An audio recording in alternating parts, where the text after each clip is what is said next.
కాకాని గోవర్ధన్ రెడ్డి గారి గురించి అందరికీ తెలిసే ఉంటుంది. ఆయనకి సంబంధించినటువంటి అక్రమ కేసుల్లో ఈరోజు అరెస్ట్ చేయడానికి చేసే ప్రయత్నం. అయితే గోవర్ధన్ రెడ్డి గారు మొదటి నుంచి కూడా ఈ రోజు ఆయన ఏదో రాజకీయాల్లోకి రావడమో శాసనసభ్యుడు కావాలని ఆశించడమో కాదు.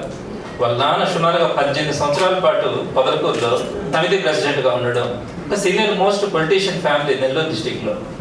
అటువంటి ఫ్యామిలీ నుంచి వచ్చి ఒక జిల్లా పరిషత్ చైర్మన్గా నెల్లూరు జిల్లాలో ఒక జిల్లా పరిషత్ చైర్మన్ ఎలా పనిచేయచ్చు, ఎలా సర్వీస్ చేయొచ్చు, ఇంత మంచి పేరు తెచ్చుకోవచ్చు అని నిరూపించినటువంటి వ్యక్తి గోవర్ధన్ రెడ్డి గారు.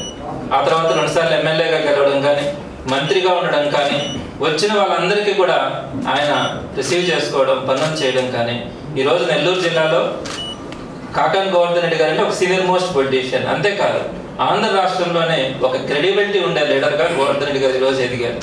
అంతటి కమిట్మెంట్ ఉన్నటువంటి వ్యక్తి మీద అక్రమ కేసులు పెట్టి ఈరోజు అరెస్ట్ చేయాలనుకుంటా ఉంటే ప్రజలు ఫస్ట్లో ఏం జరుగుతామని అనుకునేవాళ్ళు.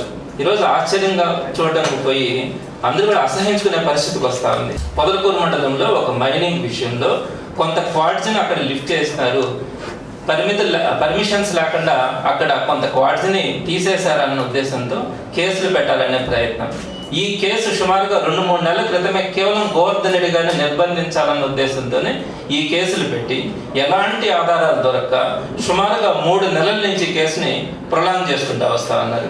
అయితే ఒక వారం రోజుల క్రితం అందులో సంబంధించి ఒక వ్యక్తిని అరెస్ట్ చేసినప్పుడు అతను ఇచ్చినటువంటి కన్ఫెషన్ స్టేట్మెంట్ ద్వారా 8 రోజుల క్రితం అంటే పోయిన సోమవారం రోజున గోవర్ధన్ రెడ్డి గారి పేరుని ఎఫ్ఐఆర్లో యాడ్ చేయడం, ఆ తర్వాత ఎక్కడ ఈయన యాంటిసిపేటరీ బెయిల్ తీసుకుంటాడో అన్న ఉద్దేశంతో ఆ బెయిల్ రాకుండా ఉండేటువంటి సెక్షన్స్ అందులో యాడ్ చేయడం, ఆ తర్వాత మీరందరూ కూడా చూస్తూ ఉన్నారు ఏ విధమైనటువంటి హైడ్రామా జరిగిందో.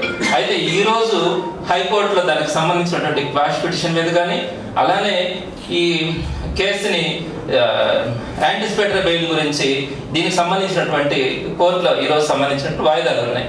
ఈ వాయిదాల్లో ఎక్కడ అతనికి క్వాష్ వస్తుందో, యాంటిసిపేటరీ బెయిల్ వస్తుందో అన్న ఆలోచనతో ఈరోజు మరో కేసుని పెట్టారు. మీరందరూ కూడా ఆశ్చర్యపోతా ఉన్నారు. ఎస్సీ ఎస్టీ కేసుని గోవర్ధన్ రెడ్డి గారి మీద పెట్టడం ఎక్కడైనా మనం చూస్తామా? అటువంటి ప్రజానాయకుడు కానీ, ఇటువంటి ఒక మంచి లీడర్గా ఉండేటువంటి వ్యక్తుల మీద ఎస్సీ ఎస్టీ లాంటి తప్పుడు కేసులు పెట్టే పరిస్థితి కూడా ఈరోజు మనం నెల్లూరు జిల్లాలో చూస్తూ ఉన్నామంటే అందరూ కూడా ఆశ్చర్యంగా చూస్తూ ఉన్నారు. ఏంటి ఈ విధంగా పెట్టడం? ఈ విధంగా కేసులు ప్రొలాంగ్ చేసుకుంటా పోతా ఉంటే నెల్లూరు జిల్లా పరిస్థితి కానీ, ఆంధ్ర రాష్ట్రంలో కానీ రాబోయే రోజుల్లో రాజకీయ పరిస్థితులు ఎలా ఉంటాయన్నది ఈరోజు అందరిలో కూడా ఆశ్చర్యం కలిగిస్తున్నటువంటి విషయం.